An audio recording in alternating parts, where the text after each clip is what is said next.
الحمد للہ رب العالمین والصلاة والسلام علی سید الانبیاء والمرسلین وعلی آلہ وصحبہ اجمعین۔ السلام علیکم۔ آج علوم القرآن سیریز کا 27واں پروگرام ہے، اور آج ہم اس پروگرام میں 27واں پارہ مکمل اس پر انشاءاللہ بات کریں گے۔ 27ویں پارے کی پہلی صورت جو 26ویں پارے کے آخر میں شروع ہوتی ہے اور 27ویں پارے کے شروع میں ختم ہوتی ہے، وہ سورہ الذاریات ہے۔ سورہ الذاریات مکی صورت ہے اور مکہ میں بھی بالکل ابتدائی دور میں نازل ہوئی۔ اس صورت کا بڑا حصہ آخرت کے موضوع پر مشتمل ہے، اور اس صورت میں بتایا گیا ہے کہ آخرت کے حوالے سے انسان طرح طرح کے توہمات کا شکار ہے۔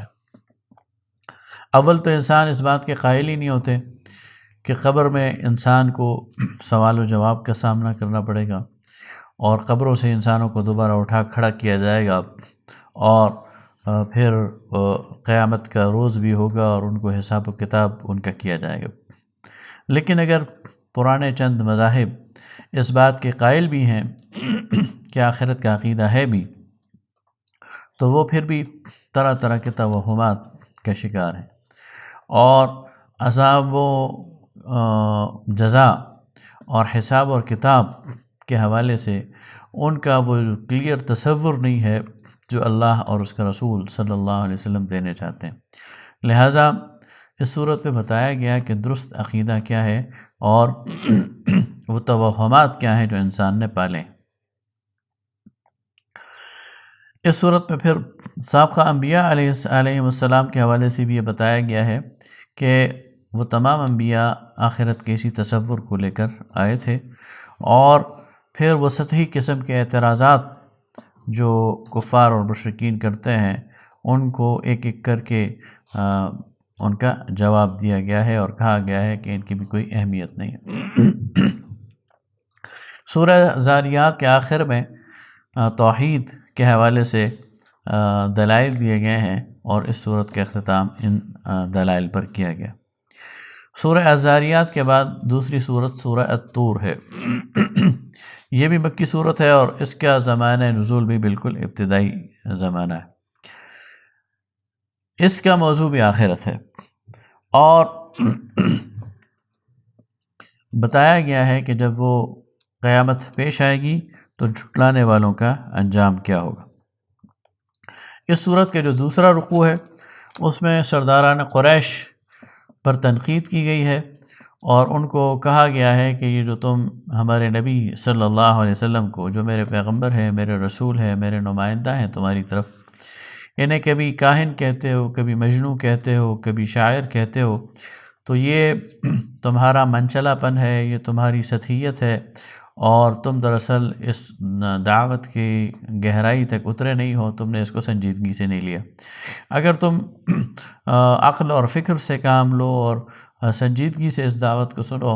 تو تمہیں کاہنوں کا کلام ایسا نہیں ملے گا، تمہیں کسی مجنوں، پاگل اور دیوانے کی باتوں میں اتنا وزن اور اتنی حکمت اور اتنی گہرائی نہیں ملے گی، اور نہ شعراء کے کلام میں اتنی جان ہے کہ جو قرآن میں موجود ہے۔ روایات میں آتا ہے کہ قریش نے آپس میں مشورہ کیا کہ اسلام تیزی سے پھیل رہا ہے اور قرآن یہ جو بھی سنتا ہے اس پر اثر کرتا ہے، تو اس کے لیے کوئی تدبیر ہونی چاہیے۔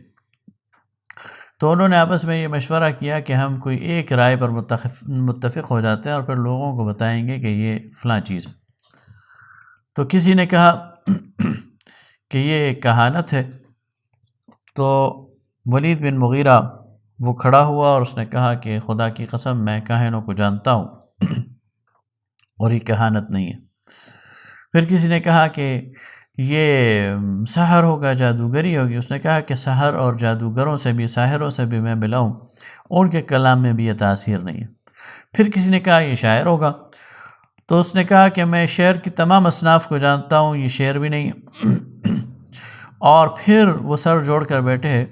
تو پھر اس نے کہا کہ جو قریب کی بات ہم کہہ سکتے ہیں وہ یہ ہے کہ اس کے کلام میں جادوئی تاثیر ہے، اور یہ لوگوں پر نفسیاتی طور پر اتنا اثر کر لیتا ہے کہ لوگوں کو اپنا مغلوب بنا لیتا ہے۔ تو گویا یہ سرداران قریش اس قسم کی باتیں کرتے تھے، تو اللہ تعالیٰ نے ان پر تنقید کی ہے اور بتایا ہے کہ تمہاری یہ ساری باتیں سطحی ہیں۔ پھر اس صورت میں نبی صلی اللہ علیہ وسلم کو ہدایت فرمائی گئی ہے کہ ان مخالفین اور معاندین کے اعتراضات کی پرواہ نہ کریں، اور جس کام پر آپ کو لگایا گیا ہے، یعنی دعوت کا کام، انذار کا کام، اپنے صحابہ کے تزکیے کا کام، تربیت کا کام، یکسوئی کے ساتھ اور قلبی لگن کے ساتھ وہ کام کرتے جائیے، اور ان مخالفتوں اور ان سازشوں اور ان پروپیگنڈوں کی پرواہ نہ کریں، یہ انشاءاللہ آپ کا راستہ نہیں روک سکیں گے۔ اس کے بعد سورہ النجم ہے۔ سورہ النجم بخاری، مسلم، نسائی میں حضرت ابن مسعود، عبداللہ ابن مسعود رضی اللہ تعالیٰ عنہ کی روایت ہے کہ اول سورۃ انزلت فیہا سجدہ النجم، کہ پہلی صورت جس میں سجدہ اترا، سجدہ تلاوت نازل ہوا، وہ سورہ نجم ہے۔ اور اس حوالے سے بھی ایک دلچسپ واقعہ سیرت کی کتابوں میں موجود ہے۔ یہ اس سے معلوم بھی ہو جاتا ہے کہ یہ صورت کب نازل ہوئی۔ مسلمانوں کا ایک گروہ نبوت کے چوتھے سال وہ مظالم سے تنگ آ کر نبی کریم صلی اللہ علیہ وسلم کی ہدایات پر حبشہ ہجرت کر گیا۔ ان میں 12 افراد موجود تھے۔ وہاں ابھی یہ مقیم تھے کہ انہیں ایک اطلاع آئی کہ مکہ کے لوگ مسلمان ہو گئے، اور اس اطلاع کی بنیاد پر یہ خوشی خوشی واپس آ گئے اور کہا چلو اب تو مسئلہ ختم ہو گیا ہے، جب مکہ سارا کا سارا مسلمان ہو گیا ہے تو اب کوئی آزمائش والی بات باقی نہیں رہی۔ وہ خبر اصل میں غلط تھی، درست نہیں تھی، لیکن اس خبر کے پیچھے جو وجہ تھی، جو واقعہ تھا، وہ بڑا دلچسپ ہے۔ ہوا یوں کہ نبوت کے 5ویں سال رمضان کے مہینے میں ایک رات، جب کہ قریش کا یہ معمول تھا کہ وہ رات کو یعنی کھانا وانا کھا کر جب یہ سارے لوگ واپس گھروں میں فارغ ہوتے تھے تو بیت اللہ کے احاطے میں آ جاتے تھے، وہاں گپ شپ لگاتے تھے اور اپنے آباء و اجداد کا تذکرہ کرتے تھے، شعر پڑھتے تھے اور قصے کہانیاں سنتے تھے، گپ شپ ایک ان کا پورا اکٹھ ہوتا تھا۔ تو بیت اللہ کے احاطے میں قریش کا مجمع جمع ہوا تھا اور وہ اسی طرح گفتگو کر رہے تھے کہ یکایک نبی کریم صلی اللہ علیہ وسلم کھڑے ہوئے اور آپ نے سورہ نجم کی تلاوت شروع کر دی۔ اب یہ پہلا موقع تھا کہ پورا قریش کا جو مجمع ہے وہ نبی کریم صلی اللہ علیہ وسلم کی زبان مبارک سے براہ راست قرآن سن رہا ہے۔ چنانچہ پورے مجمع پر ایک سحر طاری ہو گیا، مبہوت ہو کر رہ گئے اور بالکل ایک خاموشی اور سناٹا، اور کسی کی مجال نہیں ہوئی کہ وہ چونک بھی کر سکے۔ آپ صلی اللہ علیہ وسلم نے پوری سورت کی تلاوت کی تو آخر میں سجدہ ہے، آیت سجدہ آئی، تو اس آیت کے پڑھنے کے بعد آپ صلی اللہ علیہ وسلم سجدے میں تشریف لے گئے، تو آپ کے ساتھ پورا کا پورا مجمع سجدے میں چلا گیا۔ سجدہ کرنے کے بعد ان لوگوں کو خیال آیا کہ یہ ہم نے کیا حرکت کی ہے، چنانچہ پھر اس پر مختلف کہانیاں گڑنے لگ گئے وہ، اور کسی نے کہا کہ محمد صلی اللہ علیہ وسلم نے چونکہ ہمارے بتوں کی تعریف کر دی تھی اس لیے ہم نے سجدہ کر لیا، حالانکہ اسی سورہ نجم میں انہی بتوں پر تنقید کی گئی۔ بہرحال یہ خبر ایک مختلف انداز سے حبشہ پہنچی، اور وہ یہ تھی کہ مسلمان ہو گئے ہیں مکہ والے، چنانچہ وہ لوگ واپس آئے، لیکن راستے میں انہیں معلوم ہوا کہ وہ خبر غلط ہے، اس لیے کچھ لوگ تو واپس چلے گئے اور کچھ لوگ پھر مکہ میں ہی رہے۔ اس کے بعد سورہ القمر ہے۔ سورہ القمر کے ساتھ بھی ایک سیرت کا واقعہ منسلک ہے، چونکہ اس میں شق قمر کے واقعے کا ذکر ہے۔ اقتربت الساعۃ وانشق القمر، قریب آ لگی ہے قیامت کی گھڑی اور چاند دو ٹکڑے ہو گیا۔ یہ واقعہ نبی کریم صلی اللہ علیہ وسلم کی سیرت کا مشہور واقعہ ہے، جو مکہ میں نبوت کے 7ویں سال یعنی ہجرت سے 5 سال پہلے پیش آیا، 7ویں یا 8ویں سال۔ بخاری اور مسلم میں اس واقعے کی حدیث موجود ہیں، حضرت علی سے، حضرت عبداللہ ابن مسعود سے، حضرت انس رضی اللہ تعالیٰ عنہ سے اور بہت سارے صحابہ کرام سے۔ اس کی تفصیلات یہ ہیں کہ نبی کریم صلی اللہ علیہ وسلم منی میں تشریف فرما تھے، اور اچانک آپ نے دیکھا کہ 14ویں کا چاند ہے، اور وہ 2 ٹوٹے ہوا، اور 2 مختلف سمتوں میں اس کے وہ ٹکڑے گئے اور پھر واپس آ کر مل گئے۔ تو آپ صلی اللہ علیہ وسلم نے وہاں جو موجود لوگ تھے ان کی طرف اشارہ کیا اور کہا کہ دیکھ لو، تم قیامت کے آنے کا انکار کرتے ہو۔ قیامت چونکہ حادثہ ہے، قیامت چونکہ آئے گی تب جب سورج اور چاند ستارے یہ ٹوٹ کر گر جائیں گے اور ایک دوسرے کے ساتھ ان کا تصادم ہو جائے گا، یہ کائنات تباہ ہو جائے گی، اس کے بعد قیامت آنے والی ہے۔ تو جس قیامت کا تم انکار کرتے ہو، یہ اس کی دلیل ہے کہ وہ اللہ اس پر قادر ہے کہ اس چاند کو بھی 2 ٹکڑے کر سکتا ہے، واپس بھی ملا سکتا ہے۔ تو یہ گویا تمہاری انکار قیامت کے خلاف ایک حجت اور ایک دلیل ہے۔ اس واقعے کو قریش نے ایک بالکل مختلف انداز سے لیا اور کہا کہ ہمیں ہماری آنکھوں کو سحر زدہ کر دیا گیا تھا۔ تو کچھ لوگوں نے کہا چلو ٹھیک ہے، ہم انتظار کر لیتے ہیں، ہمیں سحر زدہ کیا جا سکتا ہے لیکن باہر کے لوگوں کو تو سحر زدہ نہیں کیا جا سکتا۔ لیکن جب باہر جو لوگ گئے ہوئے تھے مختلف کاموں سے، قافلوں میں اور سفر کے دوران، جب وہ واپس آئے تو انہوں نے بھی بتایا کہ ہاں ہم نے اس طرح 14ویں کے چاند کو 2 ٹکڑے ہوتے ہوئے دیکھا تھا، اور اس طرح قریش کی زبانیں بند ہو گئی۔ سید ابوالعلا مودودی رحمہ اللہ نے اپنی تفسیر تفہیم القرآن میں اس پر کافی بحث کی ہے، اور اس کو پڑھنا فائدے سے خالی نہیں ہے۔ وہ اس میں لکھتے ہیں کہ اسی دوران ہندوستان کے ایک راجا تھا مالابار کا، وہ بھی اپنے چھت پر چہل قدمی کر رہا تھا، ٹہل رہا تھا، اور اس نے بھی چاند کے اس 2 ٹکڑے ہونے کو مشاہدہ کیا، اور اس نے بھی اپنے ڈائری میں اور سوانح حیات میں اس کا ذکر کیا۔ اس کے بعد سورہ رحمان ہے۔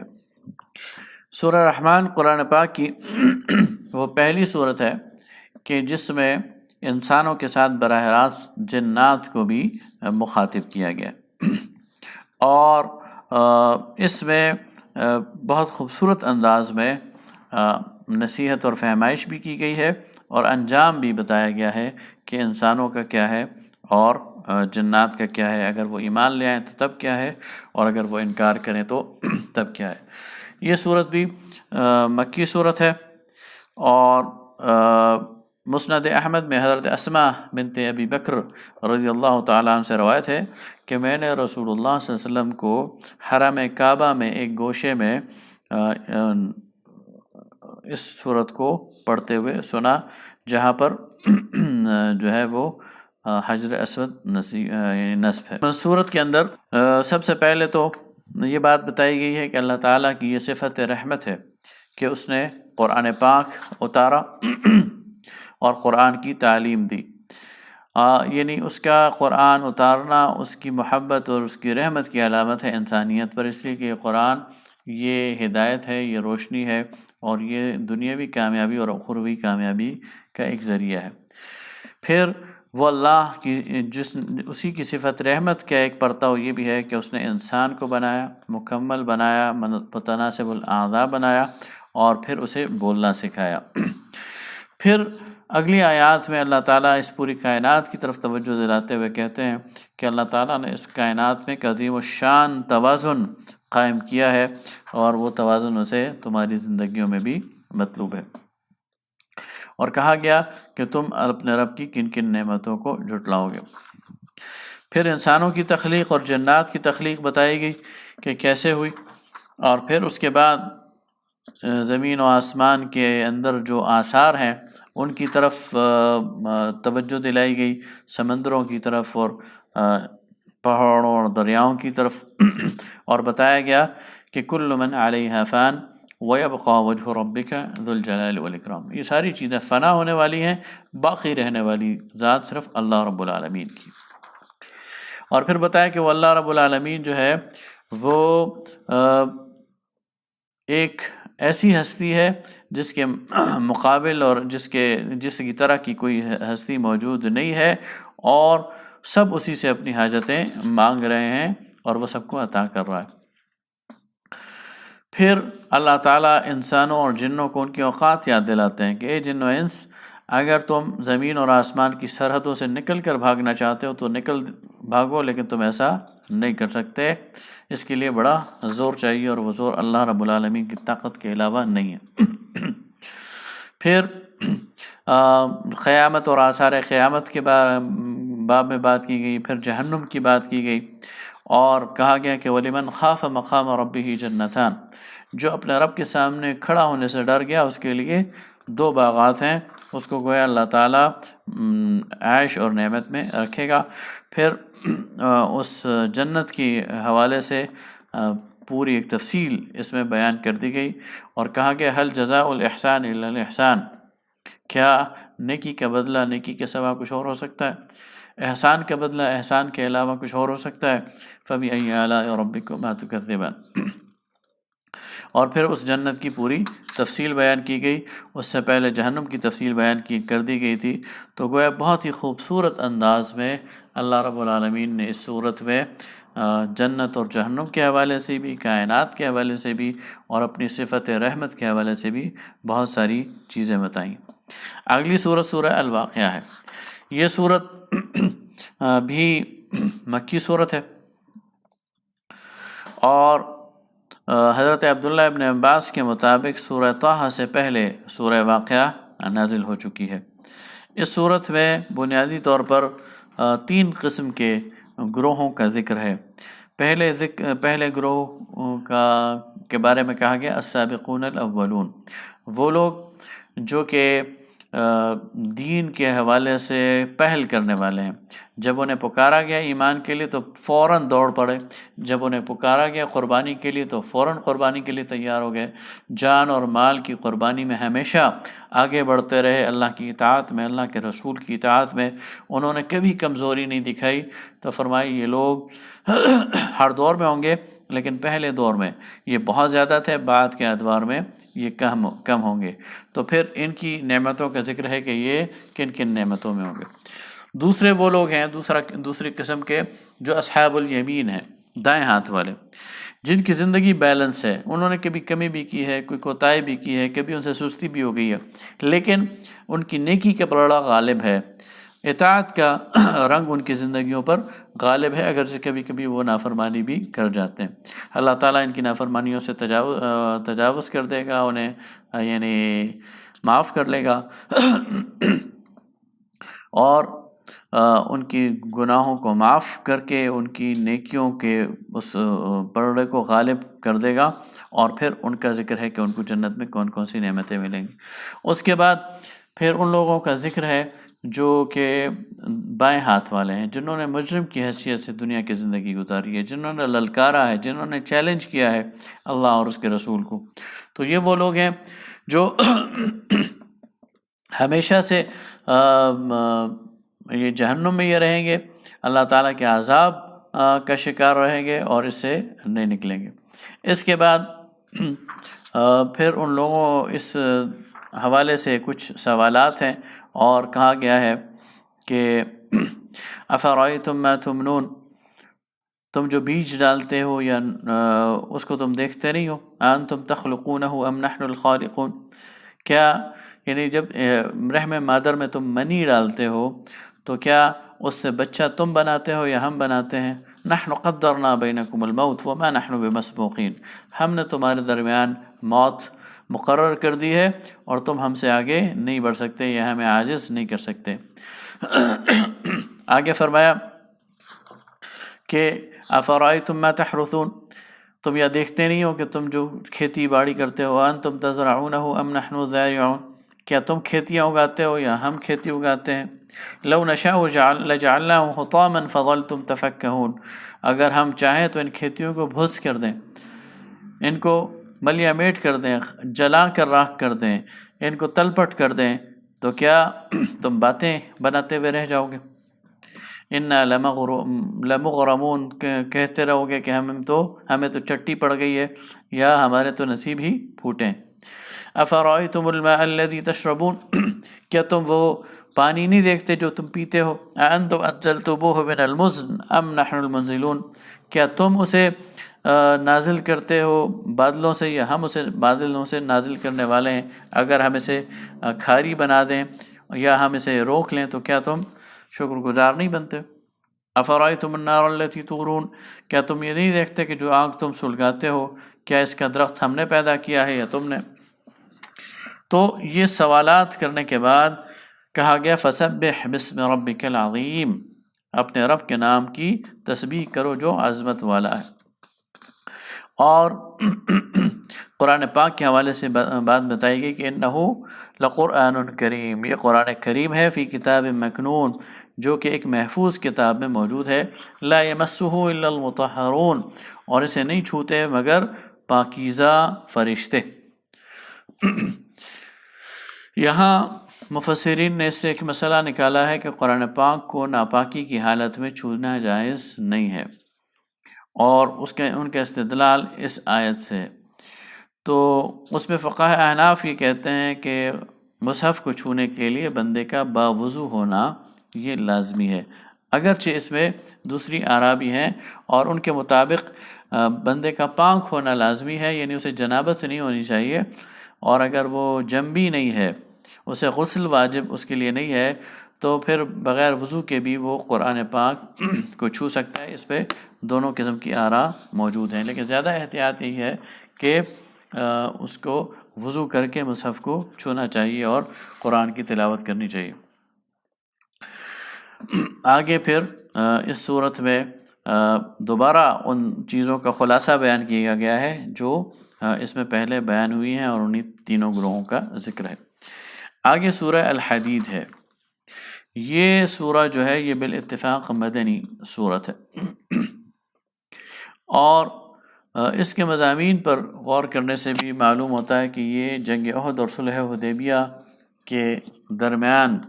کسی زمانے میں نازل ہوئی ہے۔ تو اس صورت کا جو موضوع ہے وہ انفاق فی سبیل اللہ ہے، اللہ کے راستے میں خرچ کرنا، اور اللہ کے راستے میں جان اور مال کی قربانی دینا، اور راہ حق میں جو بھی مال صرف کیا جائے وہ اللہ کے ذمے قرض ہے۔ وَأَقْرِضُوا اللَّهَ قَرْضًا حَسَنًا، یہ قرض حسن یہ اللہ تعالیٰ کی قرآن میں بیان کی گئی ایک اصطلاح ہے۔ ویسے تو اللہ تعالیٰ انفاق کی بات بھی کرتا ہے، صدقے کی بات بھی کرتا ہے، لیکن جہاں وہ قرض کی بات کرتا ہے کہ اللہ کو قرض دو، وَأَقْرِضُوا اللَّهَ قَرْضًا حَسَنًا، تو اس سے مراد جہاد فی سبیل اللہ کے لیے خرچ کرنا، گویا یہ مال میں سے سب سے بہتر مال ہے۔ ایک مال ہم زکوٰۃ میں دیتے ہیں، وہ بھی اللہ کو بڑا محبوب ہے، اور اللہ تعالیٰ اس کو بڑھا چڑھا کے واپس کرے گا۔ ایک مال ہے جو زکوٰۃ کے علاوہ بھی ہم اللہ کے راستے میں خرچ کرتے ہیں، غرباء پر، مساکین پر، نیکی اور رفع عامہ کے کاموں پر، اور پبلک ویلفیئر کے کاموں پر، رفع عامہ کے سارے کاموں پر، تو وہ یقیناً بہترین اعمال ہیں اور بہترین اموال ہیں، اور اللہ تعالیٰ ان کو قبول بھی کرے گا، اور ان کی اللہ تعالیٰ تعریف بھی کرتا ہے۔ لیکن جب اللہ تعالیٰ کہتا ہے مجھے قرض دو، تو یہ اس کا محل یہ ہے کہ اللہ تعالیٰ کہتا ہے کہ میرے راستے میں جہاد کے لیے خرچ کرو، اور یہ گویا ایسی چیز ہے کہ یہ اللہ تعالیٰ اس دنیا میں بھی لوٹائے گا اور آخرت میں بھی وہ بالکل اس کو بڑھا چڑھا کر پیش کرے گا۔ پھر فرمایا گیا کہ اللہ کے نزدیک صدیق اور شہید صرف وہ اہل ایمان ہیں جو اپنا مال کسی جذبہ ریا کے بغیر خالص اللہ کی رضا کے لیے خرچ کرتے ہیں، یعنی اللہ تعالیٰ انہیں شہید کے درجے پر اور صدیق کے درجے پر فائز کر دے گا، جو کہ اپنا مال، صحابہ کرام رضوان اللہ تعالیٰ علیہم اجمعین اس کی بہترین مثال ہیں، اور خاص طور پر حضرت ابوبکر صدیق رضی اللہ تعالیٰ عنہ جنہوں نے اپنا سارا مال وقف کر دیا، تو وہ اس کی بہترین اور عمدہ مثال ہے۔ اور پھر فرمایا کہ دنیا کی زندگی جو ہے یہ ایک متاع غرور ہے، چند روز کا سامان ہے، اور اس نے ختم ہو جانا ہے، اور اصلی جو کامیابی ہے وہ اللہ رب العالمین کی رضا ہے اور اللہ تعالیٰ کا اس کی خوشنودی حاصل کرنی ہے۔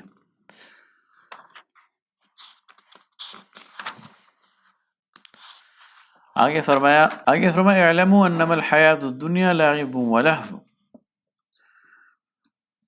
کہ یہ جان لو کہ دنیا کی زندگی یہ کھیل اور تماشا ہے، وزینت، اور یہ سامان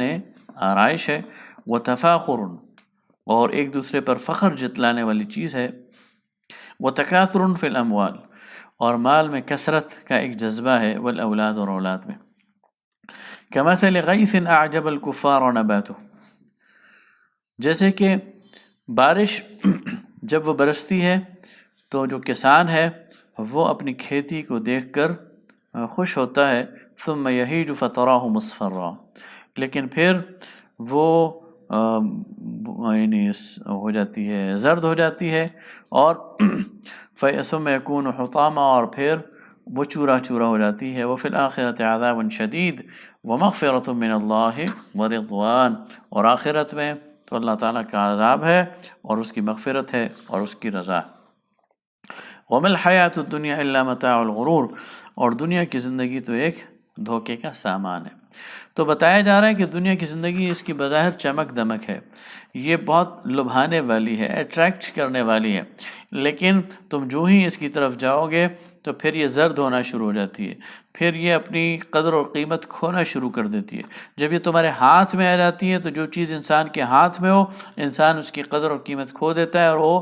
آگے جو چیزیں موجود ہوتی ہیں ان کی طرف متوجہ ہو جاتا ہے۔ گویا اس دنیا میں سیٹسفیکشن نہیں ہے، اس دنیا میں تمہیں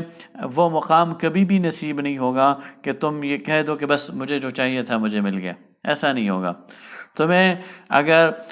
ایک کمرے کا گھر چاہیے تھا وہ مل جائے تو تم کہو گے کہ 4 کا ہونا چاہیے، اور جب 4 کا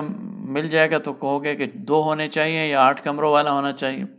اگر تمہارے پاس سواری سائیکل ہے تو تم کہو گے کہ موٹر سائیکل ہونی چاہیے، موٹر سائیکل ہو تو تم کہو گے گاڑی ہونی چاہیے، گاڑی ہو تو تم کہو گے کہ اعلیٰ نسل کی گاڑی ہونی چاہیے،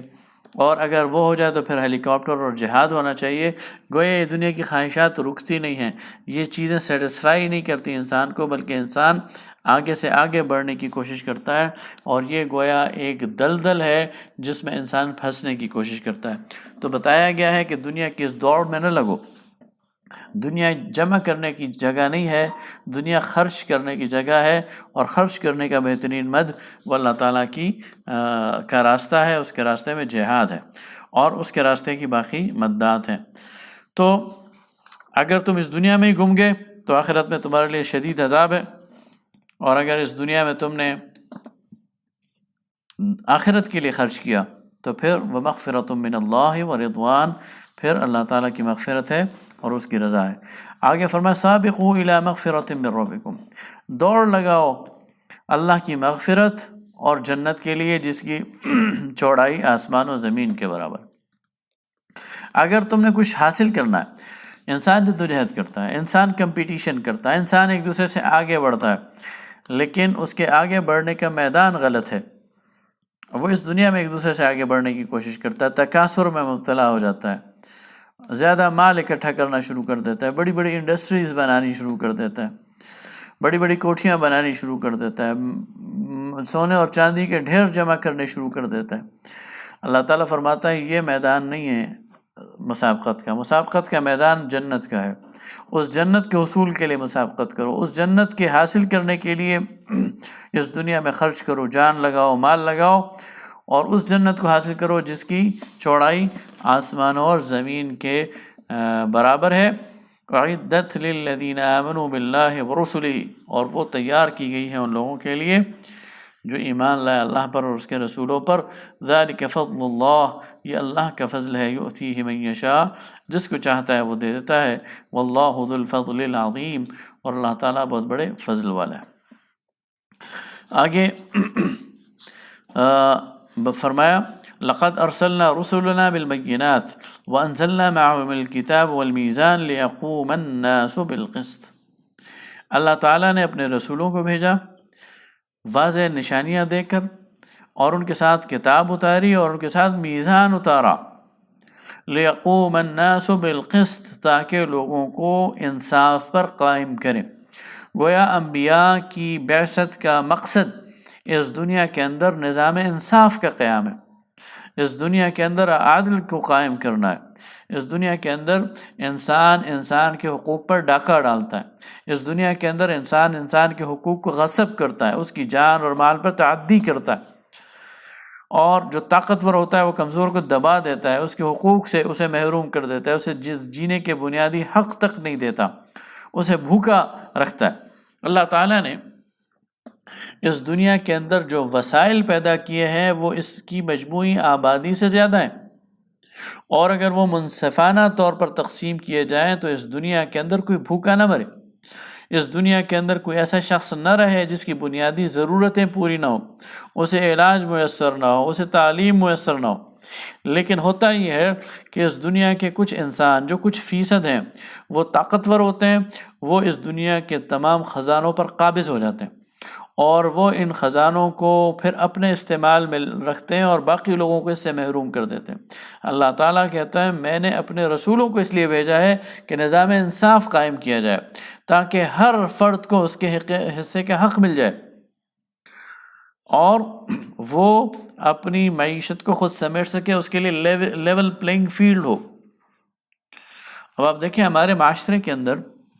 جتنا ہمیں یہ تضاد نظر آتا ہے، جتنی اونچ نیچ نظر آتی ہے، جتنا معاشی تفاوت نظر آتا ہے کہ کچھ لوگ امیر سے امیر تر ہوتے جا رہے ہیں، اور کچھ لوگ ہیں جن کو نان شبینہ میسر نہیں ہوتی، ان کے بچے بیمار ہو جائیں تو 2 گولیاں دوائی کی انہیں میسر نہیں ہوتی، اور 2 دن انہیں کام نہ ملے تو فاقے ان کے گھروں پر آ جاتے ہیں۔ تو یہ اس لیے ہے کہ ہم نے وہ انصاف کا نظام قائم نہیں کیا۔ اللہ تعالیٰ نے انبیاء کو بھیجا اس لیے کہ وہ